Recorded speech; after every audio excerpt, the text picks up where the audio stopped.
Sophonie, chapitre 2. Rentrez en vous-même, examinez-vous, nation sans pudeur, avant que le décret s'exécute et que ce jour passe comme la balle, avant que la colère ardente de l'Éternel fonde sur vous, avant que le jour de la colère de l'Éternel fonde sur vous. Cherchez l'Éternel, vous tous, humbles du pays, qui pratiquez ses ordonnances. Recherchez la justice, recherchez l'humilité. Peut-être serez-vous épargnés au jour de la colère de l'Éternel.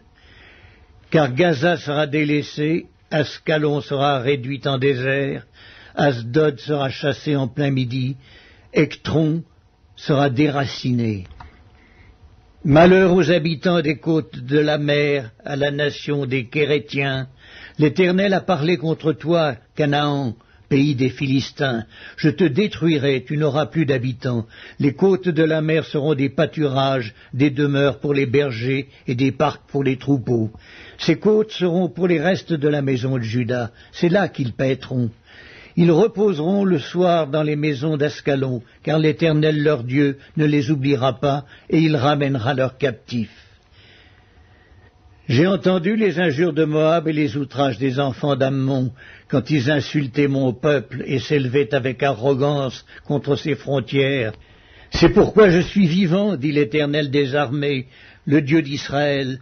Moab sera comme Sodome et les enfants d'Ammon comme Gomorrhe, un lieu couvert de ronces, une mine de sel, un désert pour toujours.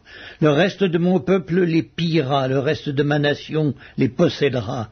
Cela leur arrivera pour leur orgueil, parce qu'ils ont insulté et traité avec arrogance le peuple de l'Éternel des armées.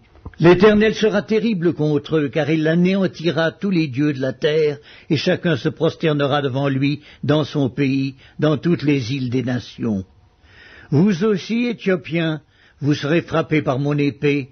Il étendra sa main sur le septentrion, il détruira l'Assyrie, et il fera de Ninive une solitude, une terre aride comme le désert. Des troupeaux se coucheront au milieu d'elle, des animaux de toute espèce. Le pélican et le hérisson habiteront parmi les chapiteaux de ses colonnes. Des cris retentiront aux fenêtres. La dévastation sera sur le seuil, car les lambris de cèdre seront arrachés. Voilà donc cette ville joyeuse qui s'assied avec assurance, et qui dit en son cœur, « Moi, et rien que moi ». Et quoi, elle est en ruine, c'est un repère pour les bêtes.